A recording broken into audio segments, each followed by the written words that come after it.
So hello class, welcome to Prithvi. इस YouTube channel की नए वीडियो में आप सभी का स्वागत है। उम्मीद करता हूँ आप सभी लोग अच्छे होंगे। तो बच्चों, आज के लेक्चर में हम डिस्कस करने जा रहे हैं unit number 3, that is magnetic effect of current का सबसे इम्पोर्टेंट टॉपिक, या कह सकते हैं one of the important topic. नाम है, जैसे कि आपको स्क्रीन पर नज़र आ रहा है, सोलेनॉइड। तो बच्चों, आज हम जिस तरीके से इस टॉपिक को डिस्कस करेंगे, समझेंगे, डेरिवेशन जो है इसको पूरा डिराइव करेंगे। ये जनरली जो सीबीएसई की जो किताबें होती हैं उसमें तो ये डेरिवेशन आपको नहीं मिलने वाली। जेई एस्पिरेंट जो है जनरली वो इस डेरिवेशन को इस तरीके से डिस्कस करते हैं। तो आपका कोई भी स्कूल वाला मास्टर जो है वो ये डेरिवेशन आपको नहीं कराएगा, इसलिए इसको अपनी नोटबुक में नोट कर लीजिए, इंपॉर्टेंट है। तो चलिए स्टार्ट करते हैं बच्चों, समझते हैं सोलेनॉइड क्या होता है। तो सबसे पहले तो मैं आपको बता दूं सोलेनॉइड होता क्या है। सबसे पहले इसकी डेफिनेशन लिख लेते हैं। When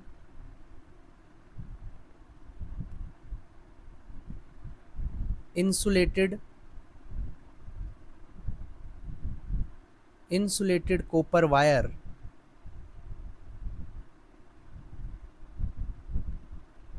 is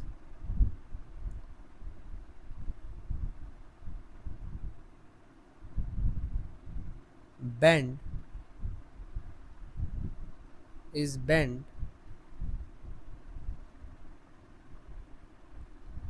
in the form of helix.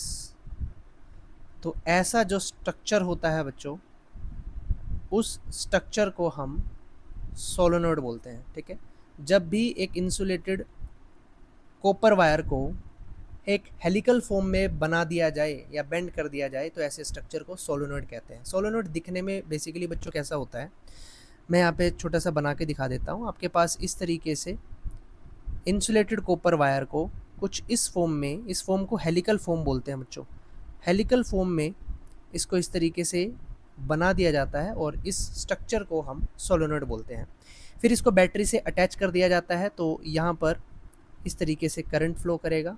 ज़रा ध्यान से समझ लेते हैं। इस तरीके से यहाँ पर करंट फ्लो करेगा, और अगर करंट की डायरेक्शन बच्चों कुछ इस तरीके से रहेगी तो ये नीचे जाएगा, ये ऊपर जाएगा, उसी तरीके से नीचे जाएगा, ये ऊपर जाएगा, और ऐसे हेलिकल फॉर्म में करंट आपका चलता चला जाएगा और यही करंट आपका यहाँ से बाहर निकल जाएगा। अगर आप बच्चों ध्यान से देखोगे तो ये जो पहला सर्कल यहाँ पर बन रहा है, मैं दूसरे कलर से डिनोट कर देता हूँ। ये जो पहला सर्कल यहाँ पर बन रहा है बच्चों, इसको अगर आप ध्यान से देखोगे तो इसमें जो करंट फ्लो कर रहा है, कैसा कैसे करंट फ्लो कर रहा है, इट विल बी क्लॉकवाइज। और अगर आप इस एंड की तरफ देखोगे, इस एंड की तरफ देखोगे तो यहाँ पर एंटी क्लॉकवाइज फ्लो कर रहा होगा, एंटी क्लॉकवाइज। इसे आप एक बार इमेजिन कर सकते हैं। तो अगर करंट क्लॉकवाइज फ्लो करता है एक सर्कुलर लूप में, तो वहाँ पर साउथ पोलैरिटी बनती है, और अगर करंट एंटी क्लॉकवाइज फ्लो करता है तो वहाँ पर नॉर्थ पोलैरिटी बनती है। तो एक तरीके से सोलेनॉइड में साउथ पोल और नॉर्थ पोल क्रिएट हो जाएंगे, और एक तरीके से बार मैग्नेट की तरह काम करेगा, और इसके अंदर से मैग्नेटिक फील्ड जो है वो निकलेंगी। तो ये जो है सोलेनॉइड की एक्सिस है, जो कि सोलेनॉइड के जितने भी सर्कल है इसके सेंटर से पास आउट होके जा रही है। और बच्चों इस तरीके से आपकी मैग्नेटिक फील्ड जो है यहाँ पर प्रोड्यूस होंगी। ठीक है, ऊपर भी होंगी और नीचे की तरफ भी होंगी। इस स्ट्रक्चर को बेसिकली बच्चों हम क्या बोलते हैं, सोलेनॉइड बोलते हैं। क्लियर है बच्चों? उम्मीद करता हूँ सोलेनॉइड की डेफिनेशन आपको अच्छे से समझ में आई होगी। अब हम डिराइव करेंगे। क्या डिराइव करेंगे? अब we will derive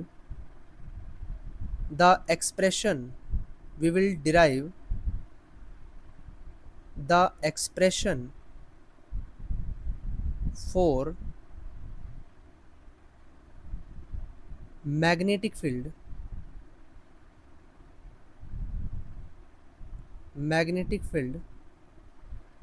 inside the solenoid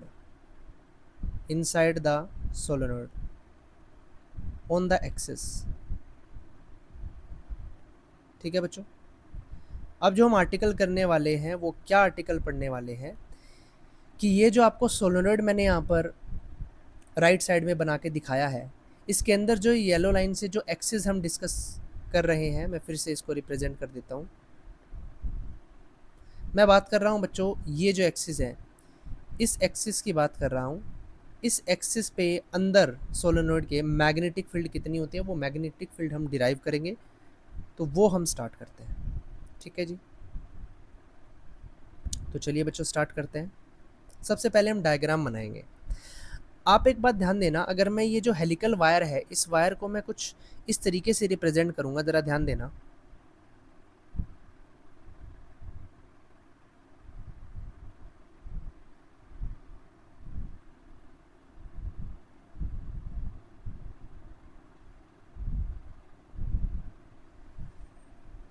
जब करंट इन हेलिकल रिंग्स के अंदर जब घूमेगा, तो यहाँ से करंट अंदर घूमेगा, अंदर जाएगा यानी कि, और डॉट से मतलब करंट बाहर आएगा। यहाँ से फिर करंट अंदर जाएगा, यहाँ से बाहर आएगा, करंट अंदर जाएगा, बाहर आएगा, अंदर जाएगा, बाहर आएगा, अंदर जाएगा, बाहर आएगा, अंदर जाएगा, बाहर आएगा, अंदर जाएगा, बाहर आएगा।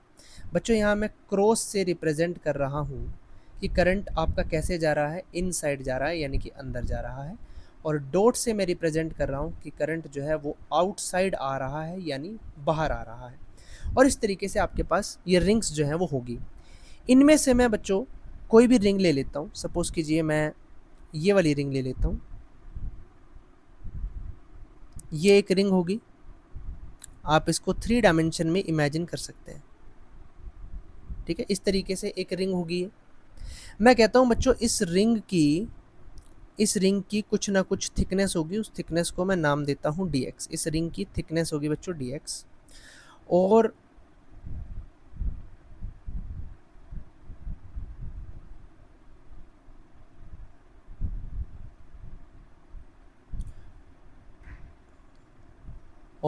ये बच्चों एक्सिस है। Okay, this is the axis, जिस एक्सिस पर हमें मैग्नेटिक फील्ड जो है वो फाइंड आउट करनी है।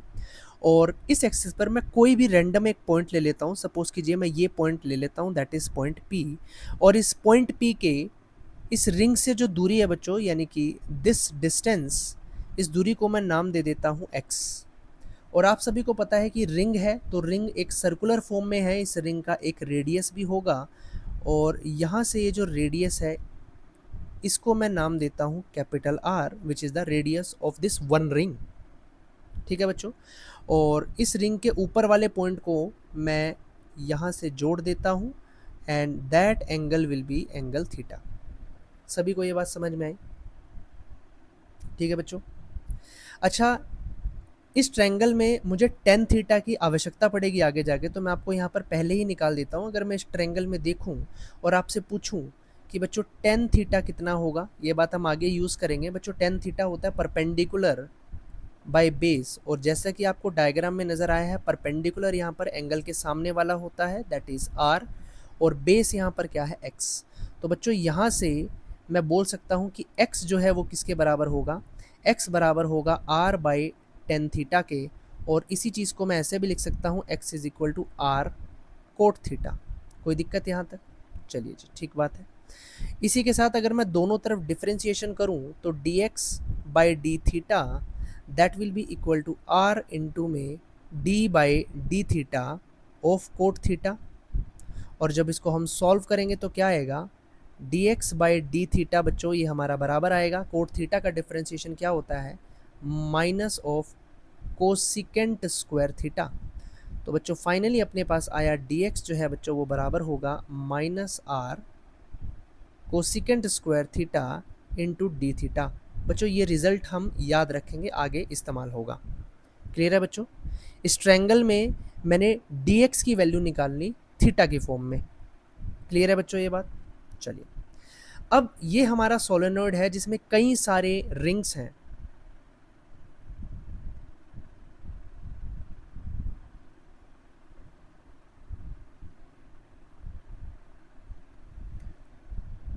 तो इनमें से मैंने एक रिंग उठाया है, तो कंसेप्ट कौन सा यहाँ पे इस्तेमाल होगा, एक कंसेप्ट मैं आपको बता रहा हूँ जो हम जनरली इस डेरिवेशन पर आने से पहले डिस्कस करते हैं।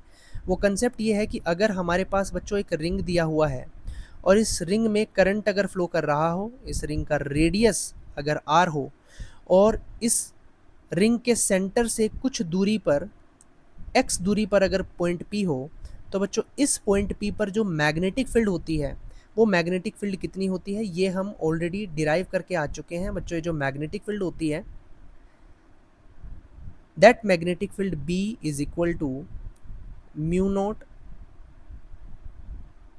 I R square divide by 2 into R square plus x square to the power 3/2। ये एक्सप्रेशन होता है। रिंग के सेंटर से पास होने वाली एक्सिस पर अगर हमें मैग्नेटिक फील्ड निकालनी हो तो ये कंसेप्ट हम यहाँ पर इस्तेमाल करेंगे। ठीक है बच्चों, अब ज़रा वापस अपने सोलेनोइड पर आइए। इस तरीके से बच्चों हमारे पास एक सोलेनोइड दिया हुआ है और हमें पॉइंट P पर मैग्नेटिक फील्ड निकालनी है। तो बच्चों पॉइंट P पर मैग्नेटिक फील्ड कितनी होगी? अगर इस एक रिंग के कारण मैं पूछूं तो मैग्नेटिक फील्ड कितनी होगी, बिकॉज यहाँ पर तो n नंबर ऑफ रिंग है। एक रिंग के कारण magnetic field at P due to one ring element, एक रिंग एलिमेंट के कारण मैग्नेटिक फील्ड जो है बच्चों वो कितनी होगी, वो होगी dB is equal to mu naught I prime R square divide by 2 into R square plus x square to the power 3/2। ठीक है जी, इतनी होगी। अब देखो मैंने यहाँ पर करंट जो लिया है वो I प्राइम लिया है। जरा ध्यान देंगे, पूरे सोलेनोइड में जो करंट फ्लो कर रहा, माना कि इस पूरे सोलेनोइड में जो करंट फ्लो कर रहा था वो I कर रहा था, लेकिन मैंने तो एक रिंग ली है। एक रिंग में कितना करंट फ्लो करेगा? जाहिर सी बात है करंट I तो नहीं फ्लो करेगा, तो कितना करेगा? ध्यान देना, if I is the current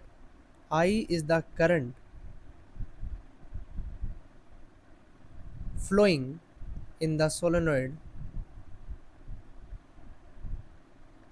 ठीक है, I is the current flowing in the solenoid,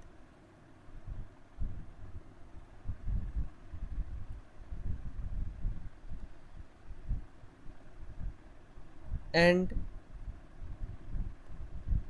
N is the number of turns in the solenoid। अगर I करंट था जो कि सोलेनोइड में फ्लो कर रहा है और n नंबर ऑफ टर्न्स है, ठीक है, ऊपर देखिए ये n नंबर ऑफ टर्न्स, कई सारे टर्न सोलेनोइड के अंदर आपको दिए गए हैं। ठीक है, ये पहला टर्न है, ये दूसरा टर्न है, ये तीसरा टर्न है, n नंबर ऑफ टर्न्स आपको दिए गए हैं। तो लेकिन मैंने तो एक एलिमेंट लिया है, एक रिंग लिया है, तो ऐसे में number of turns in one ring element, एक रिंग एलिमेंट में नंबर ऑफ टर्न्स कितने होंगे? That will B n into D x, because D x एक रिंग की विड्थ थी। ध्यान से देखेंगे डी एक्स जो है वो एक रिंग की विड्थ थी। क्लियर है बच्चों ये बात? तो कितने नंबर ऑफ टर्न हुए? n d x. Now current flowing in one ring, इस रिंग एलिमेंट में करंट कितना फ्लो कर रहा होगा? मैंने कहा I प्राइम फ्लो कर रहा होगा, and that will be equal to n dx into the total current flowing in the circuit. यानी I प्राइम की वैल्यू बच्चों यहाँ से ही आ गई, कोई दिक्कत?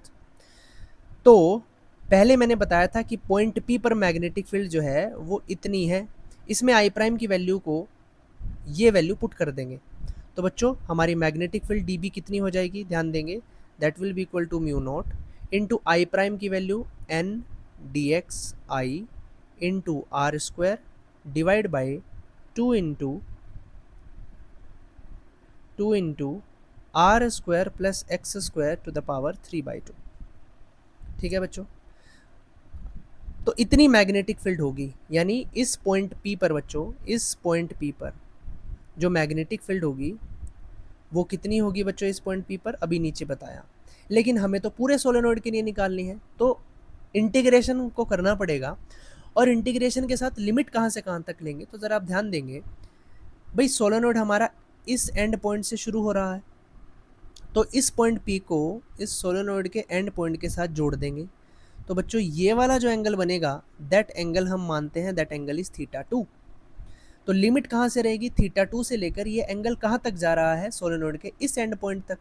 और ये वाला जो बच्चों एंड पॉइंट है, इस कंप्लीट एंगल को मैं मान लेता हूँ θ1। तो बच्चों हम इस पॉइंट P पर जो भी मैग्नेटिक फील्ड आई है उसका इंटीग्रेशन करेंगे और लिमिट कहाँ से लगाएंगे, θ2 से लेकर θ1 तक। तो अब बताइए कितनी हो जाएगी मैग्नेटिक फील्ड। बच्चों दोनों तरफ हम क्या कर देंगे, इंटीग्रेशन कर देंगे, यहाँ भी कर देंगे और यहाँ भी कर देंगे। और लिमिट कहाँ से कहाँ तक लगाएंगे, θ2 से लेकर θ1 तक।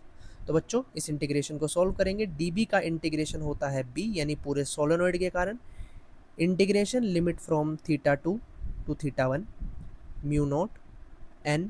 और बच्चों dx है, यहाँ पर dx की वैल्यू ऑलरेडी मैं ऊपर निकाल चुका हूँ, ज़रा ध्यान देंगे कितनी है, -r cosecant square theta d theta. इस वैल्यू को यहाँ पर रख देंगे dx की जगह, -r cosecant square theta d theta into में current I into R square, और डिवाइड बाय है बच्चों 2 into R square plus x square की जगह फिर से पुट कर देंगे, जैसा कि ऊपर बताया गया है कि x की वैल्यू r कोट थीटा है, तो x स्क्वायर की वैल्यू क्या हो जाएगी, x स्क्वायर की वैल्यू हो जाएगी r square coat square theta और इसकी पावर 3/2।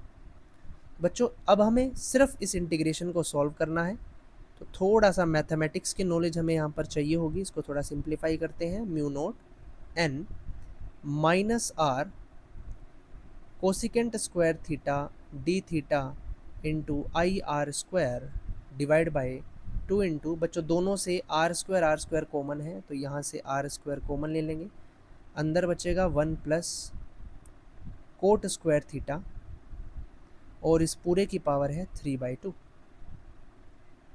फिर से इसको सिंप्लीफाई करेंगे, b equal to integration θ2 to θ1 mu naught, minus sine को मैं बाहर ले लेता हूँ, माइनस म्यू नोट n, एक r ये है एक r स्क्वायर ये है, तो बन जाएगा r का cube cosecant square theta into में डी थीटा, और साथ में करंट I भी है तो यहाँ पर ही लगा देते हैं करंट I, डिवाइड बाय, अब यहाँ से बच्चों आर स्क्वायर मैं बाहर लूँगा तो 2 से 2 कैंसिल आउट हो जाएगा, ओनली r की पावर 3 बाहर आएगा, तो 2 इंटू आर की पावर 3, और अंदर बचा क्या, 1 प्लस कोट स्क्वायर थीटा और इसकी पावर 3/2।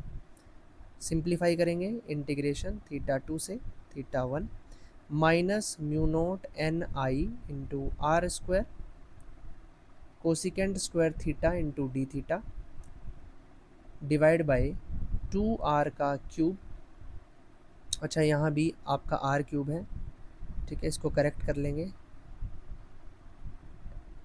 यहाँ पर r क्यूब है।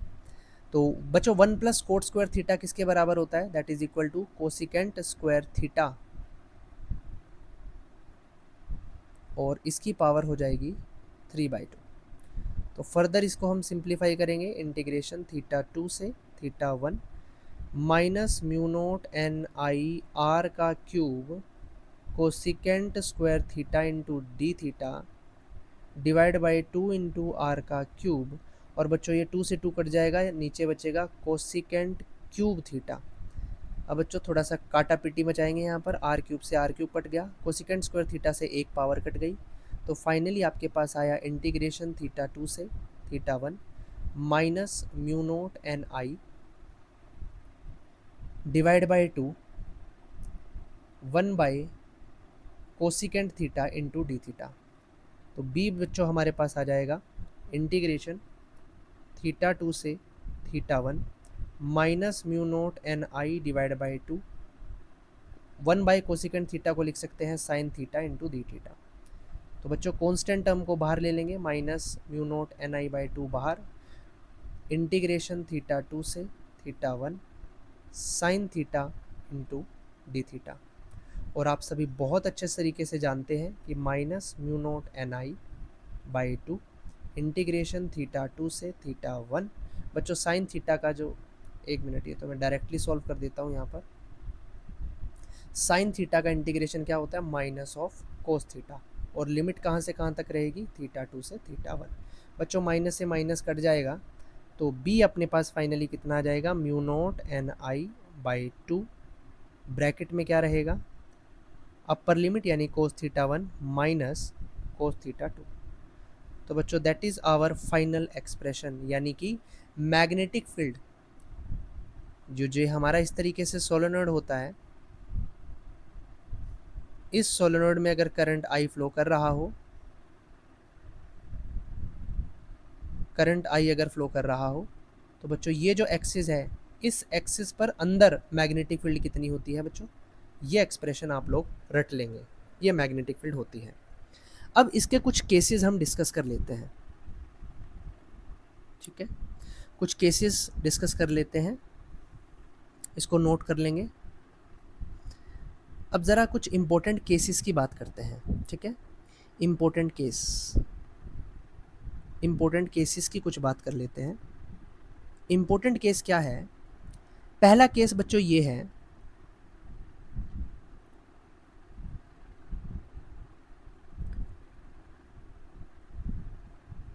कि पहला केस है फॉर आइडियल सोलेनोइड, यानी अगर सोलेनोइड आपका आइडियल हो, आइडियल सोलेनोइड का मतलब क्या होता है, उसकी जो लेंथ है वो इनफाइनाइट है, क्या है, इनफाइनाइट, यानी इनफाइनाइट सोलेनोइड है, यानी बहुत सारे नंबर ऑफ टर्न्स हैं। तो ऐसे केस में बच्चों सोलेनोइड को फिर से हम ड्रॉ करेंगे,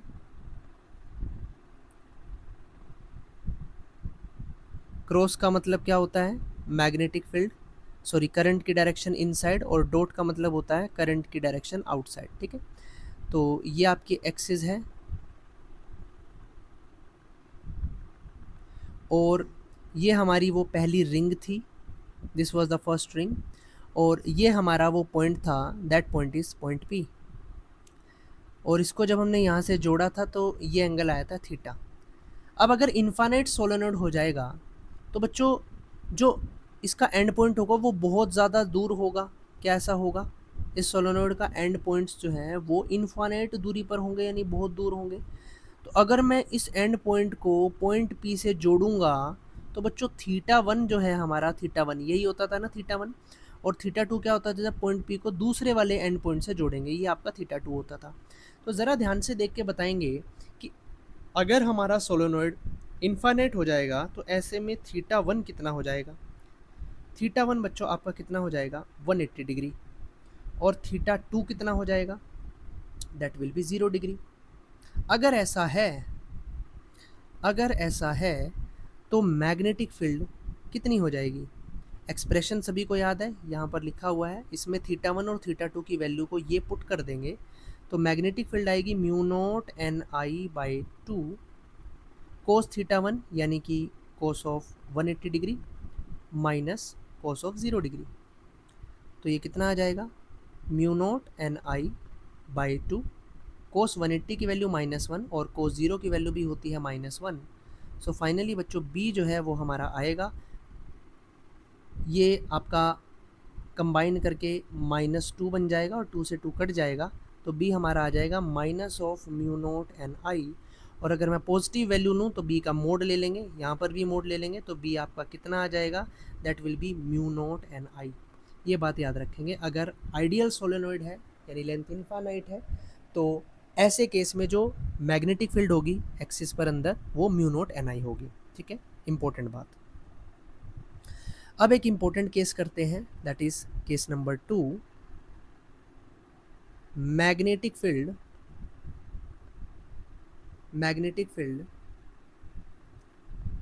at the end point of ideal solenoid. एक आइडियल सोलेनोइड के एंड पॉइंट पर मैग्नेटिक फील्ड कितनी होगी, ठीक है बच्चों। अब ऐसी सिचुएशन में एक बार फिर से हम ड्रॉ करते हैं,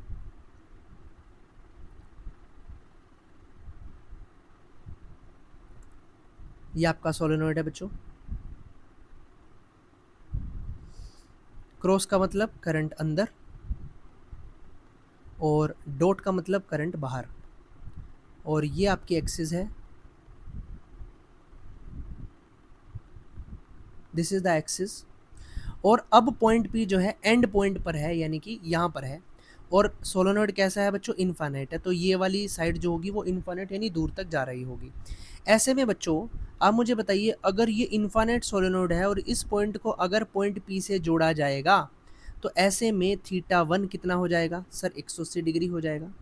और अब पॉइंट पी इस वाले के तो एंड पॉइंट पर है, तो यहाँ पर जो थीटा 2 होगा वो कितना हो जाएगा, दैट विल बी 90 डिग्री। तो इस वैल्यू को फॉर्मूले में पुट करेंगे तो बी कितना आ जाएगा, that will be mu naught N I by 2 bracket में cos of 180 degree minus cos of 90 degree. इसको सॉल्व कर लेंगे तो मैग्नेटिक फील्ड कितनी आ जाएगी, B is equal to mu naught N I by 2, cos 180 की वैल्यू -1 और कोस 90 की वैल्यू 0। सो बी हमारा कितना आ गया, that is equal to minus of mu naught N I by 2। और फिर से हम मोड ले लेंगे तो मैग्नेटिक फील्ड की फाइनल वैल्यू आपके पास क्या आ जाएगी, mu naught N I by 2। ये रिजल्ट इंपॉर्टेंट है बच्चों।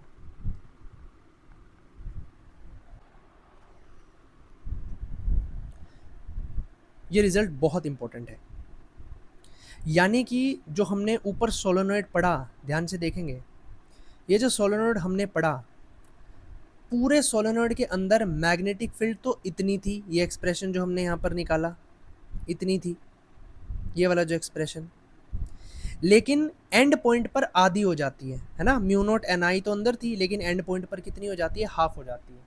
कई बार ये भी क्वेश्चन आ जाता है बोर्ड एग्जाम में, थ्योरी में अगर पूछ ले कि एंड पॉइंट पर मैग्नेटिक फील्ड हाफ जो है वो क्यों हो जाती है, तो बिना आप इस एक्सप्रेशन के सॉल्व ही नहीं कर सकते।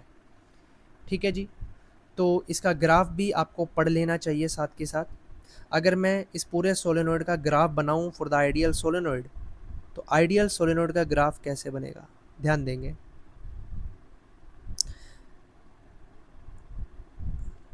ये है आपकी मैग्नेटिक फील्ड बी, यानी पूरी अंदर जब तक सोलेनॉइड चलेगा अंदर जो मैग्नेटिक फील्ड है वो कितनी है, वो है म्यू नोट एन आई, मैंने बताया।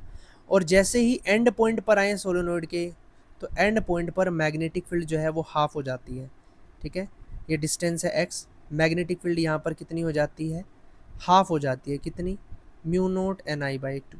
और यहाँ पर भी इस एंड पॉइंट पर भी कितनी हो जाएगी, mu naught N I by 2। तो एक ग्राफ भी कई बार एग्जाम में पूछा जा सकता है। ठीक है बच्चों, तो ये कहानी थी सोलेनॉइड की। इस आर्टिकल को डिटेल में अपनी नोटबुक में नोट कर लेंगे क्योंकि बहुत इंपॉर्टेंट टॉपिक है। और सोलेनॉइड के बाद एक और इम्पोर्टेंट टॉपिक आता है टोरॉइड, एक बार हम उसको भी डिस्कस कर लेते हैं। ठीक है, तो चलिए टोरॉइड स्टार्ट करते हैं।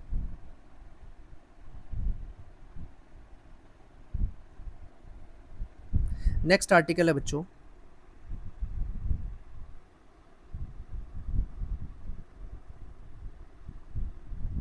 टोरॉइड।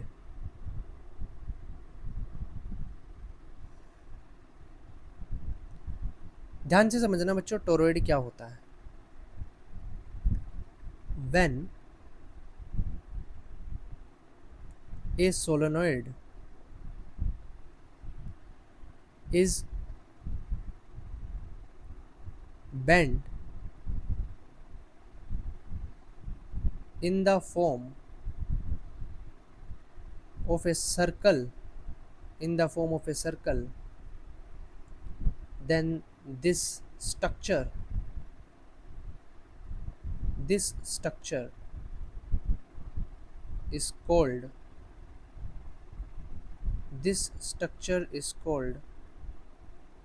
टोरॉइड।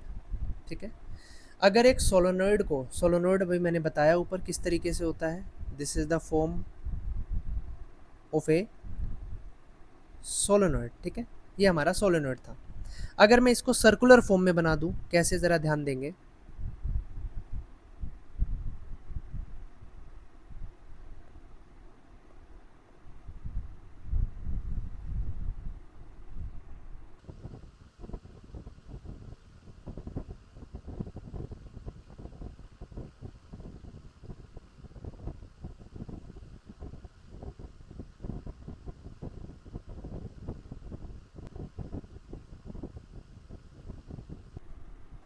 चलिए, तो देखिए हमने क्या करा है, एक सोलेनोइड को इस तरीके से सर्कुलर फॉर्म में बेंड कर दिया है। अगर यहाँ से करंट आई जो है वो अंदर जाता है और यहाँ से करंट आई आपका बाहर आता है, ठीक है। इस तरीके से इस पूरे के अंदर करंट जो है वो फ्लो करेगा, ठीक है बच्चों।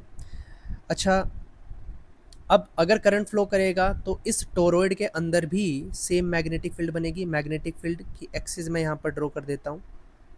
So this will be the axis of the magnetic field inside the toroid. This will be the axis inside the toroid, जिसके अंदर मैग्नेटिक फील्ड जो है वो फ्लो करेगी। अच्छा, यहाँ से यहाँ तक की दूरी को मैं आर बोल देता हूँ, that is the radius of this circle. और बच्चों यहाँ पर ये जो मैंने येलो पार्ट से डिनोट किया है, इस सर्कल के अंदर मैग्नेटिक फील्ड बनेगी और मैग्नेटिक फील्ड की डायरेक्शन बच्चों कुछ इस तरीके से होगी, इस डायरेक्शन में, that magnetic field is B. और ये जो सर्कल बना है येलो वाला, इसकी लेंथ भी होगी कुछ, और मैं यहाँ पर एक लेंथ एलिमेंट, एक स्मॉल लेंथ एलिमेंट ले लेता हूँ, that length element is d l. Clear है बच्चों? अगर ऐसा है, so if we applying ampere circuital law, applying ampere's circuital law, तो ऐसे में बच्चों the line integral around the close loop, ये जो येलो क्लोज लूप है, of B vector dot d l vector, that is equal to mu naught into में total current. यही होता है एम्पेयर सर्किटल लॉ। तो देखते हैं अब इस टोरॉइड के इनसाइड में एक्सिस पर मैग्नेटिक फील्ड कितनी होगी।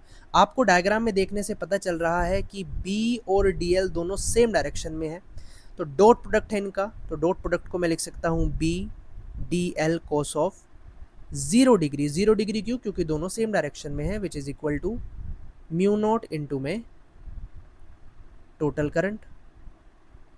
यही होगा बच्चों। अब इसको मैं लिख सकता हूँ b कोस 0 की वैल्यू 1 होती है, तो the line integral around the closed loop dl which is equal to mu naught.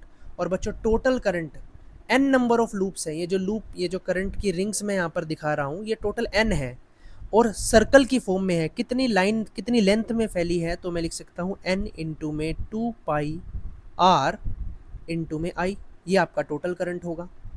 और ये जो येलो सर्कल आपको नज़र आ रहा है, अगर मैं इसका इंटीग्रेशन करूँ इस लेंथ एलिमेंट का, तो वो भी इस सर्कल की सरकमफेरेंस आएगी, यानी b इंटू में 2 pi r which is equal to mu naught into n into 2 pi r into I. 2 pi r से 2 पाई r कट जाएगा। फाइनली बच्चों इस टोरॉइड की अंदर एक्सिस पर मैग्नेटिक फील्ड कितनी होगी? b equal to mu naught N I. That is the final expression. तो टोरॉइड के कारण मैग्नेटिक फील्ड बच्चों इतनी होती है, ये एक्सप्रेशन भी आप याद रखेंगे, ठीक है बच्चों। तो ये हमारा सेकंड आर्टिकल था। आज के लेक्चर में हमने बड़ी ही डिटेल में सोलेनॉइड और टोरॉइड के बारे में डिटेल में पढ़ा है। देखिए इससे ज़्यादा डिटेल में कहीं पर भी आप नहीं पढ़ पाओगे। इस एक्सप्रेशन को, दोनों एक्सप्रेशन को, स्पेशली सोलेनॉइड वालों को अपनी नोटबुक में ज़रूर लिखें और ये एक्सप्रेशन जो मैंने लिखवाया है, इस एक्सप्रेशन को ज़रूर याद रखें। आपके कॉम्पिटिटिव एग्जाम में भी इस क्वेश्चन से, इस फॉर्मूले से क्वेश्चंस पूछे जाते हैं। तो बच्चों इस वीडियो के लिए इतना ही, मिलते हैं नेक्स्ट वीडियो में। Thank you everyone.